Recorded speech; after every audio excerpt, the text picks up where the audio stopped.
This is the Range Rover, and it's a little bit like the Queen doing Tough Mudder. You see, it's a very regal vehicle, yet can cope with the muddiest of terrains. Obviously that dual ability doesn't come cheap though. This car starts from just under £84,000. Let's start this review by talking about the Range Rover's design, and this is a car that is instantly recognisable the world over.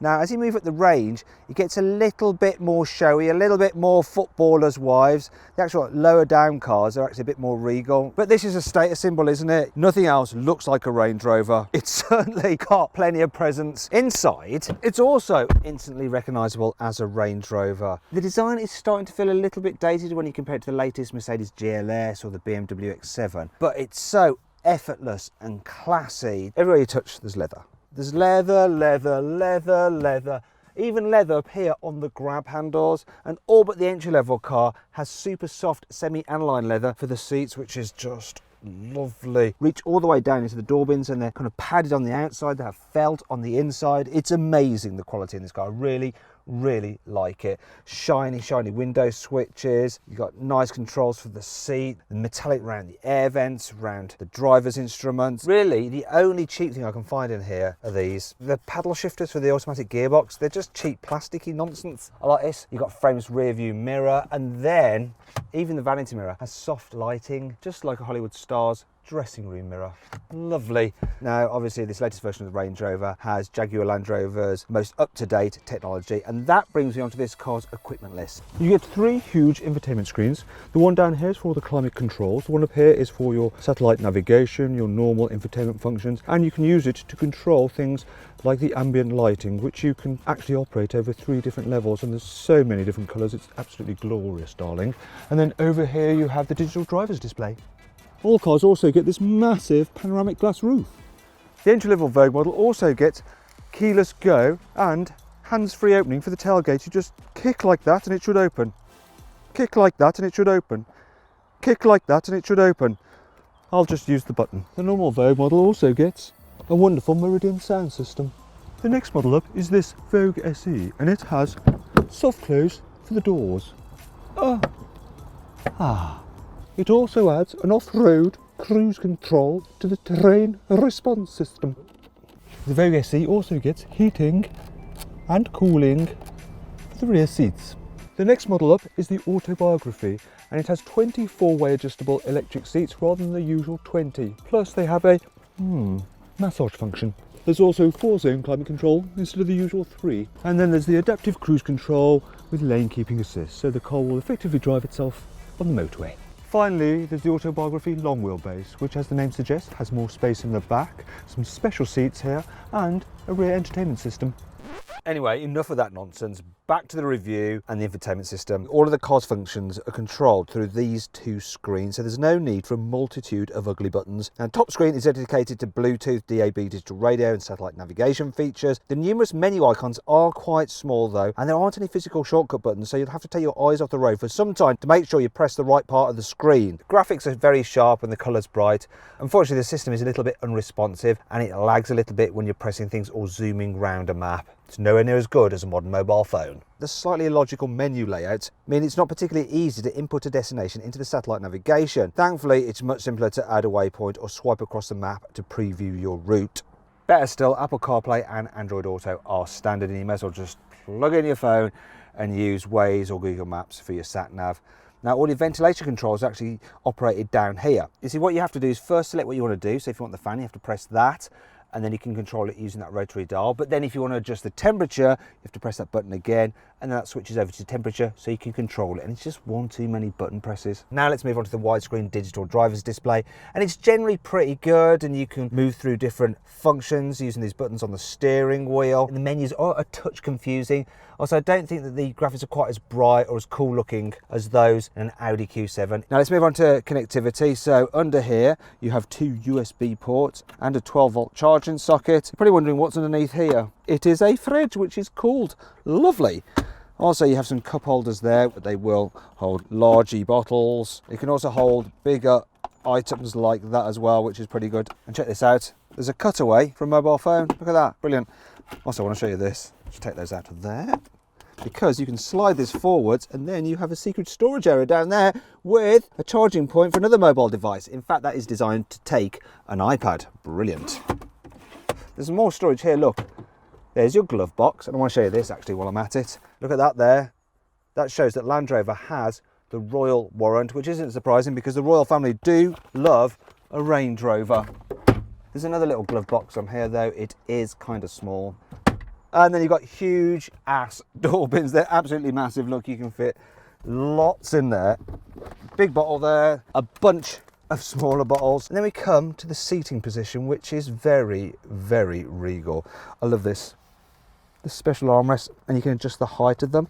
So you feel like you're sat in the captain's chair, and there's plenty of adjustment in the steering wheel and the seats, so you can jack it up like that, go nice and high to get a really good view out and look down on the peasants. And you can actually extend the seat base out for more under thigh support. This is a really, really comfy car. But what's it like for your rear passengers? Well, as you imagine, the rear doors open nice and wide, and oh my gosh, there's loads of space back here, isn't there? Look at it. And I've got this chair pushed quite far back as well. Then you've got all the leather yet again, loads of room. Big door bins down here, once again, they're lined. It's really hard to fault the back of this car. The window ledge is nice and low as well, and the rear windows are huge. You get a good view out, and they go all the way down as well, which is great. My only complaint I'd say is the seats seem quite low, so you almost feel like you're squatting just a little bit. You have a completely flat floor. Huge soft middle seat, so if you need to carry 3 people in this row at once, it's a great car, especially as the body is nice and wide. Really good for long distances. Of course, you can recline these rear seat backs as well, and most people, if you've just got 2 in the back, you're just going to sit there with this armrest, which has 2 posh looking cup holders, a pointless bit of storage there. You're going to keep in that? I don't know. Let me know in the comments below, I guess.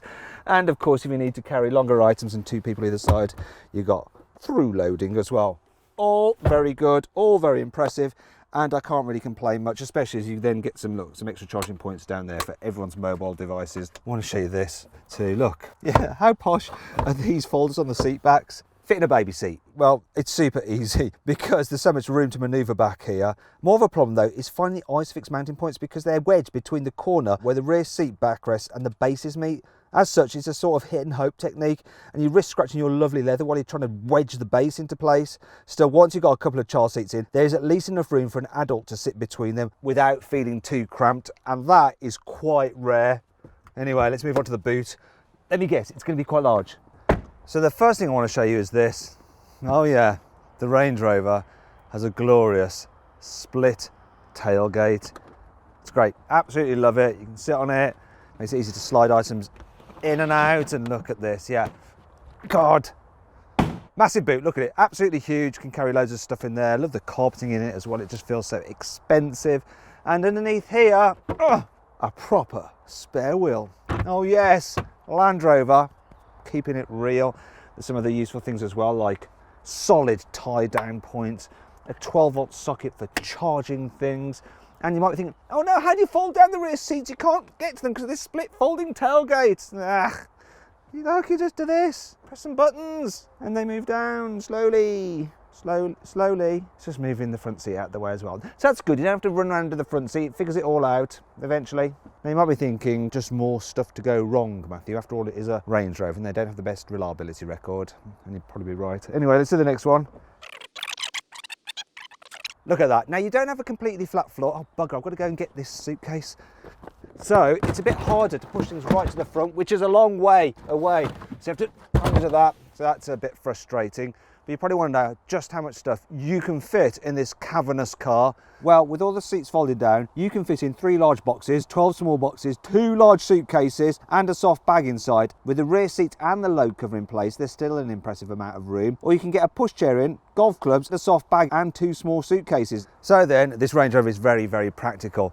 Perhaps the only downside is that you can't get it as a 7-seater version. So if you need 7 seats, you might want to check out the BMW X7, and if you click up there on the pop-out banner, you can see my full in-depth video review of that car. Speaking of annoying things about the Range Rover, here's 5 more. You can get a special effect paint called Duotone, but it'll cost £16,000. That's more than you can get a Volkswagen Polo for. The sunblind for the panoramic roof is blooming noisy. I mean, listen to that racket. Plus, it's very slow, so it just goes on, and I'm getting blinded by the sun. Oh no!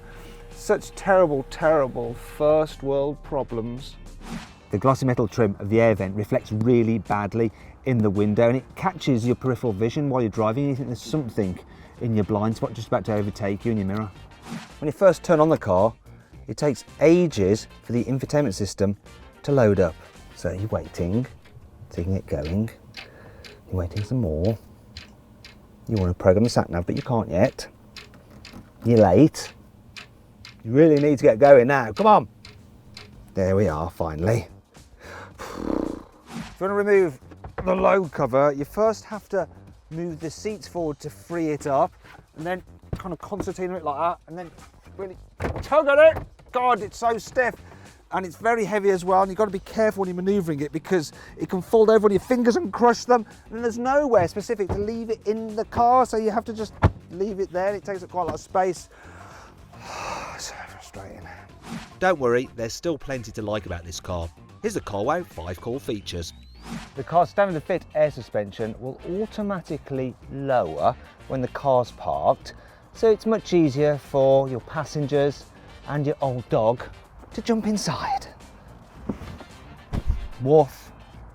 When you turn the car on, the gear selector majestically rises up out of the centre console. Ooh. Rear passengers can control either their window, the other person's window, or both simultaneous by using this toggle switch here. It's really good, so yes. Bye now. The infotainment system has a chauffeur mode, which allows me to put the passenger seat away to free up loads of room so that my VIP in the back, which is cameraman Jack, has a lot of room to stretch out in. That is a lot of room. In fact, I could probably get back there with him as well. Isn't that lovely? All right, Jack, I'm coming through.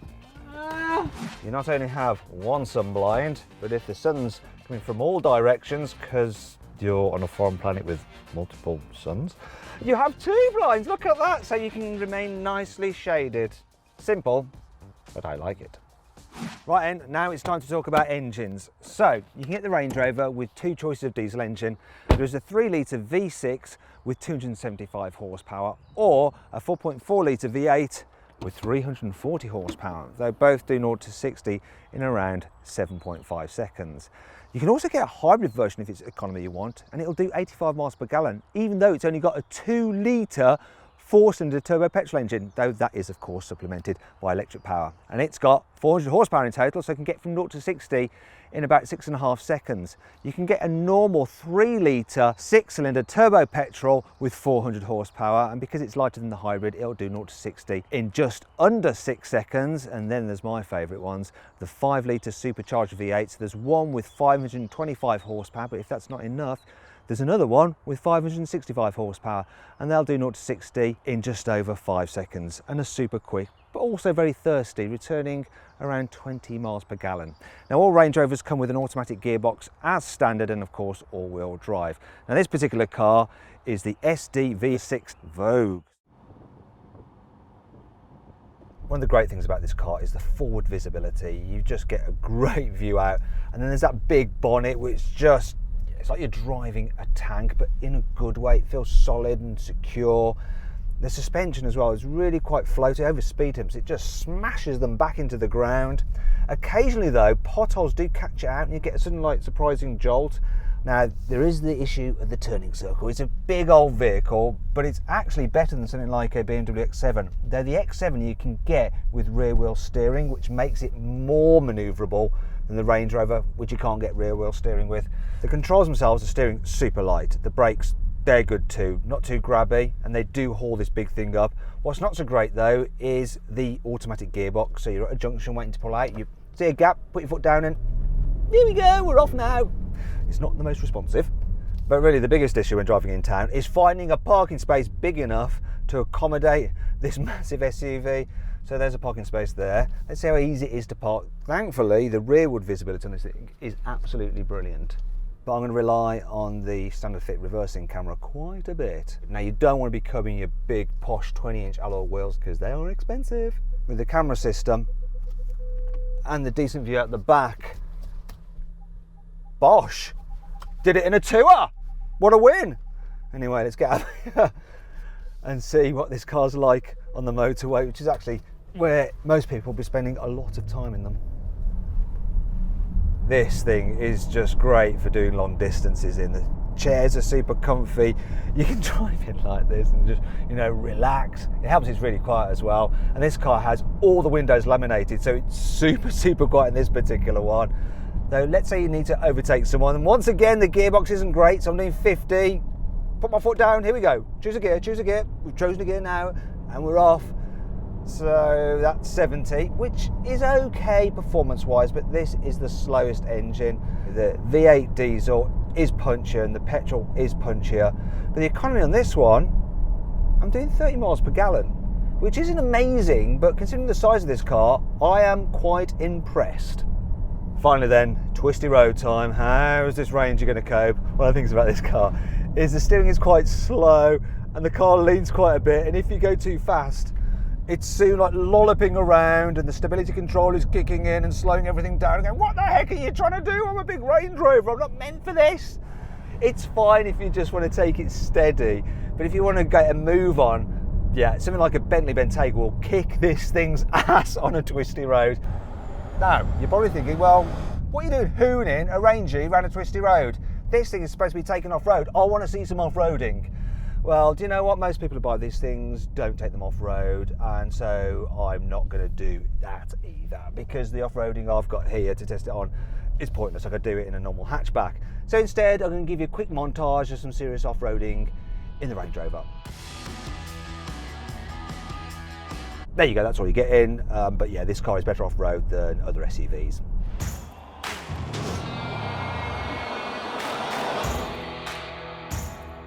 So then, what's my final verdict on the mighty Range Rover? You probably don't care actually what I have to say, because if you want one of these, you're just going to go right ahead and buy it. But I'm going to do my job, okay? So should you avoid it? Should you consider it? Should you shortlist it? Or should you just go right ahead and buy it? No, you shouldn't.